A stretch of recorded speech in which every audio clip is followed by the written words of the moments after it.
안녕하세요. 골닷컴 김현민 기자입니다. 네, 안녕하세요. 홍승표입니다. 예, 항상 그 방송 들어가기에 앞서서 좋아요, 구독, 알림 설정 잊지 말아 주시고요. 예, 사실 그 첫 번째 방송은 그냥 맛보기고요. 예, 제가 오늘 이분을 부른 이유는 바로 두 번째가 엑기스입니다.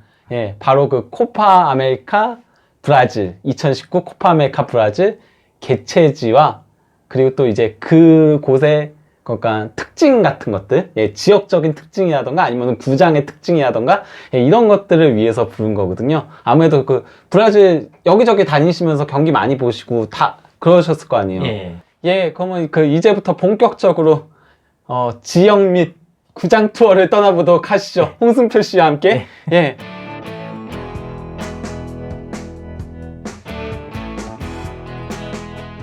첫 번째로 소개해드릴 도시는 세계 3대 미항이라고 불리는 리우데자네이루인데요. 예.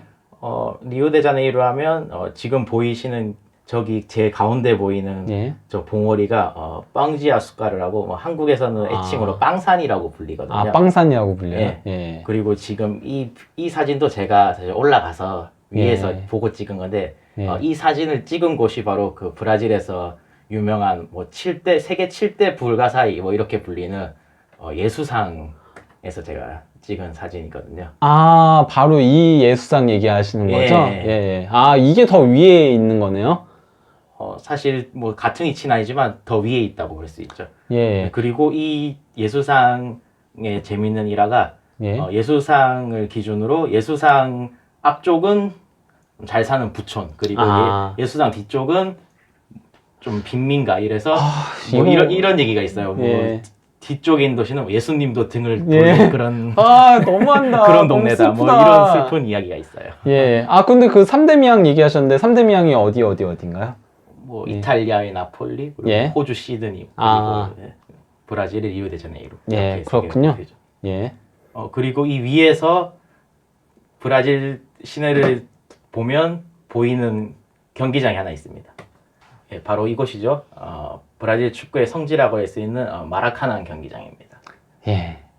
마라카낭 경기장 하면은 예. 역시 항상 나오는 게 마라카낭의 비극이죠? 그렇죠. 예, 1950년 월드컵 예. 결승전 그 경기에 사람이 20만 명이 들어왔어요, 관객이. 네. 예, 그래서 이 경기장에 들어온 20만 명이라는 이 기록이 기네스에도 올라가 있거든요. 예. 세계에서 지금까지 펼쳐진 경기 중에 가장 많은 관객이 동원된 축구 경기, 예. 이렇게 기록이 돼 있고, 마라카나 경기장은 이를 사용하고 있는 팀은 브라질 최고 인기 팀인 플라멩고, 그리고 이 팀의 라이벌 팀인 플루미네시 팀이 양 팀이 이 경기장을 사용하고 있고요. 예. 아, 플라멩고 하면 유명한 선수들이 상당히 많죠? 그렇죠. 예.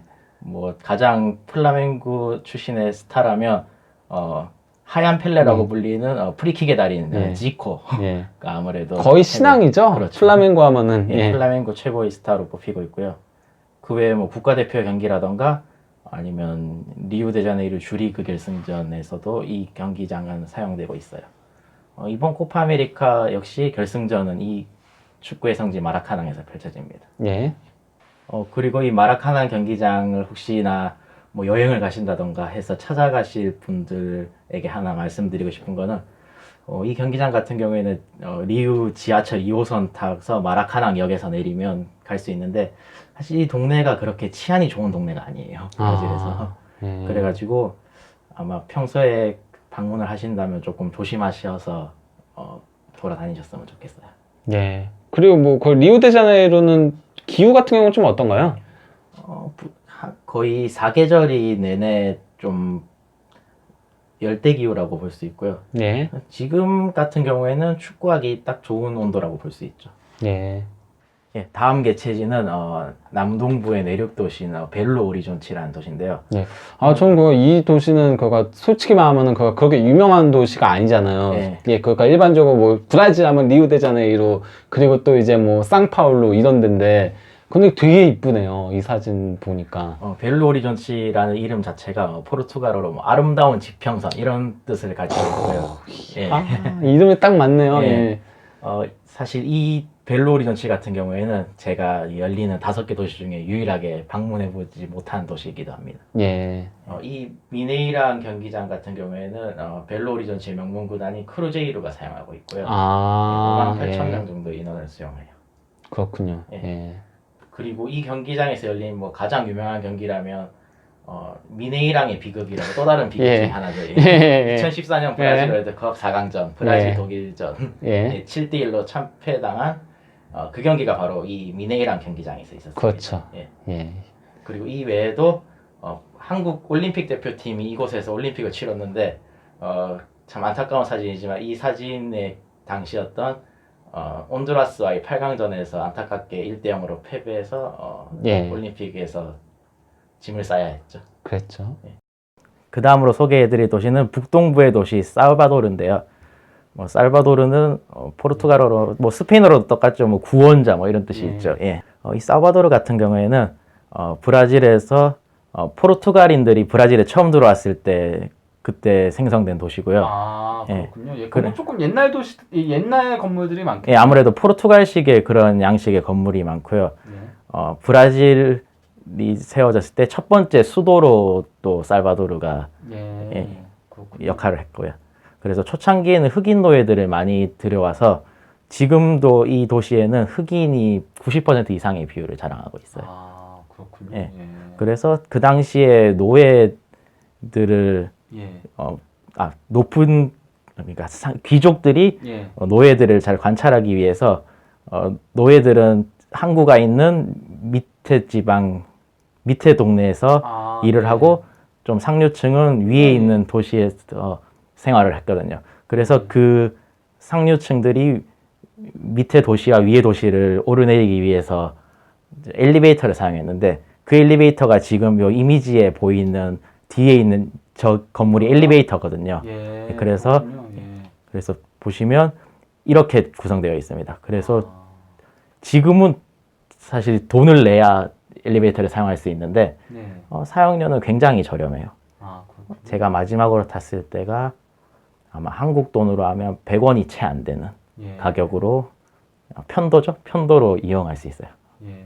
약간 좀 어떻게 보면 슬픈 역사가 있다라고 할 수 있겠네요. 예. 여기 약간 좀 되게 오래되면서도 조금 안 좋아 보이는 건물들이 보이네요. 예. 그럼 여기는 약간 좀 지금도 그런 게 있겠어요. 계층 간의 그런 게 조금 없진 않을 것 같아요. 예, 저는 이걸 정말 느낀 게 예. 사실 관광을 갔을 때 관광지라던가 밖에 일하시는 분이라던가 이런 분들은 대부분이 흑인이었는데 이쪽 살바도르에 있는 연방 주립대학이라고 하죠. 대학교라던가 아니면 좀 큰 쇼핑몰 이런 데를 가면 대부분이 백인들이 와서 이용하고 이런 걸 보면 상당히 계층 차이를 느낄 수 있는 도시라고 할 수 있죠. 예, 살바도르 경기장은 아레나 폰치노바라는 이름을 가지고 있고요.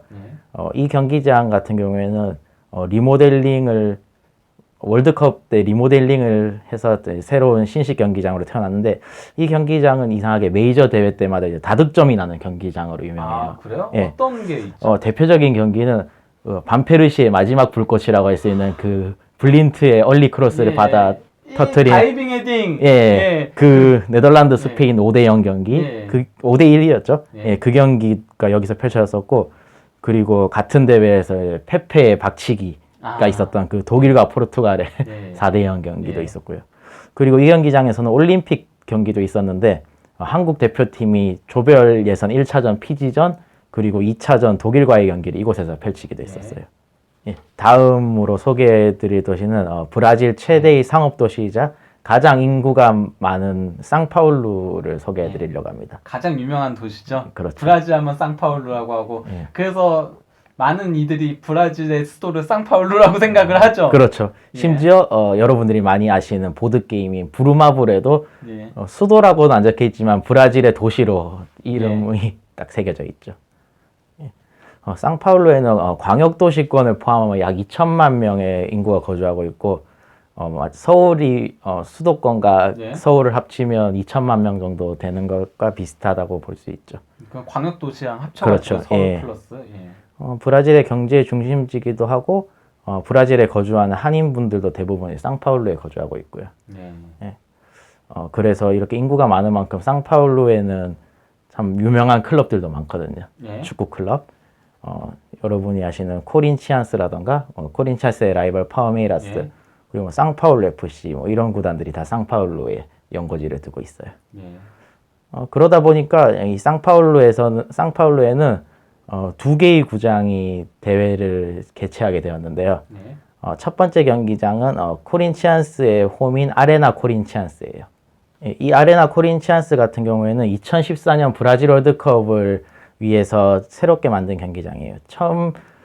원래는 코린치안스가 자기의 홈구장이 없어서 뭐 상파울루 시립 경기장이나 뭐 기타 다른 경기장에서 뭐 새를 들어서 살았었다고 해야 하나 뭐 그런 식으로 경기를 펼쳤었고요. 그러다가 이번 브라질 월드컵을 계기로 경기장을 신축하게 되고 지금은 아레나 코린치안스에서 소속팀의 경기를 펼치고 있습니다. 그리고 이 경기장을 신축할 때 사실 좀 논란이 있었는데 당시 대통령이었던 룰라 예. 이 룰라의 지지로 만든 것이 아니냐 뭐 이런 얘기가 있었거든요. 왜냐하면 룰라가 응원하는 팀이 코린치안스여서 뭐 그런 정치적인 것도 뭔가 관련이 있다 뭐 이런 소문도 있어서 예. 정확한 거는 아무래도 더 알아봐야 할 것 같고 예. 이 코린치안스 경기장을 지을 때 사실 이 20년간 빚을 갚는 걸 조건으로 20년 동안 빚을 갚은 이후에 경기장의 소유권을 완전히 가지는 이런 방식으로 대출을 받았는데 이 경기장에 짓는데 들인 돈의 빚을 1년이라도 상환을 못하면 바로 소유권을 못 가지는 걸로 이런 식으로 계약을 해놓은 상태거든요.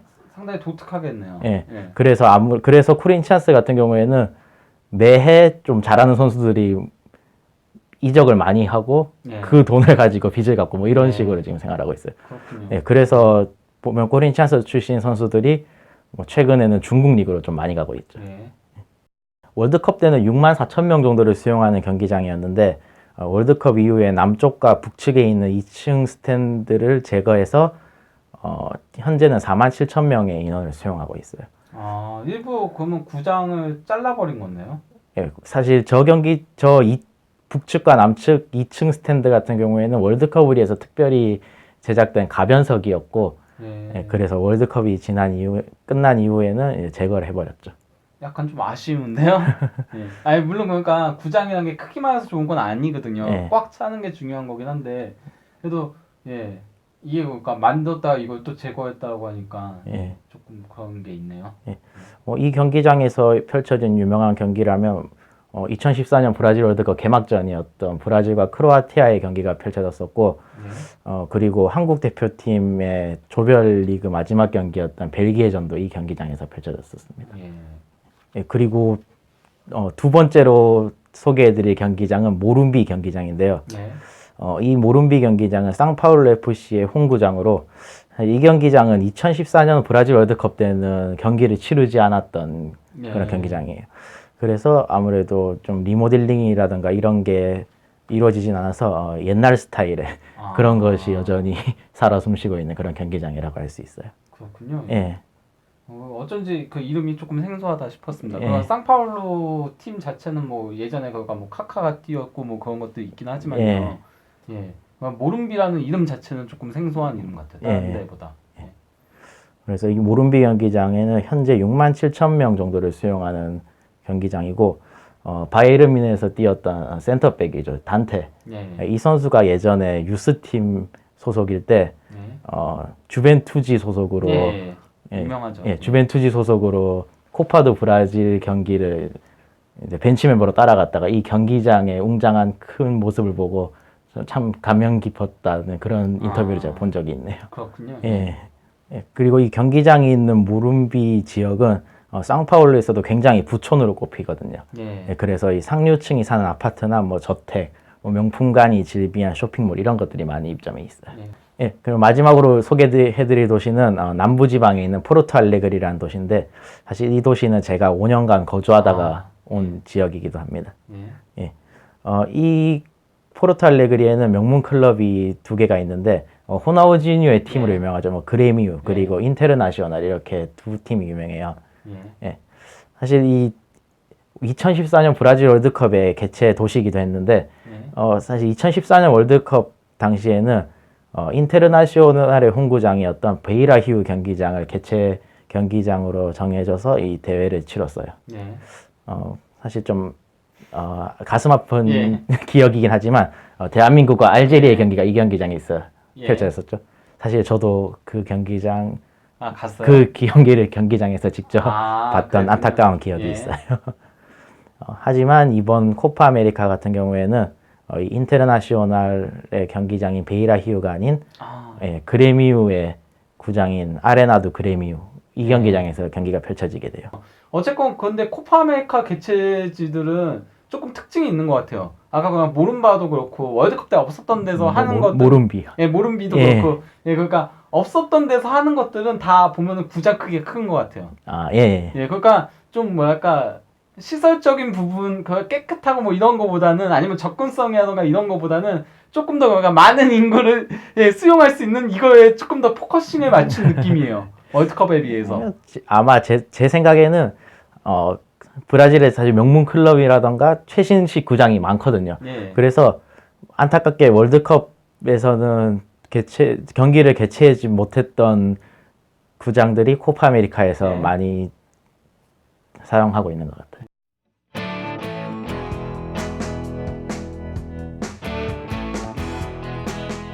예, 그러면 저 뭐 마지막으로 몇 가지 조금 궁금한 걸 물어보자면요. 예. 이동거리 같은 것들은 좀 어때요? 그러니까 원래 그러니까 브라질 하면은 월드컵 때도 이동거리 때문에 말이 많았거든요. 예.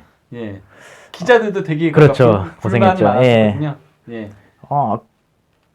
월드컵 같은 경우에는 12개 도시에서 경기가 예. 펼쳐지다 보니까 이동거리가 굉장히 길었거든요. 예. 근데 이번 코파 아메리카 같은 경우에는 5개 도시에서만 경기가 펼쳐지고 예. 사실 도시 간의 거리가 그렇게 멀지 않아요. 아, 예. 가장 멀다고 할 수 있는 게 살바도르에서 뭐 포르투 알레그리 뭐 이 정도가 가장 멀다고 할 수 있는데 뭐 비행기를 한번 갈아타거나 아니면 뭐 선수들은 직항으로 바로 가니까 바로 간다고 가정해도 뭐 3시간 내외로 갈 수 있는 그래서 그렇군요. 도시간 이동 거리가 2시간 평균 2시간 정도면 충분할 것 같아서 이번에는 예. 크게 아마 뭐 불만이 있거나 뭐 선수들이 힘들어하거나 그런 건 없을 것 같네요.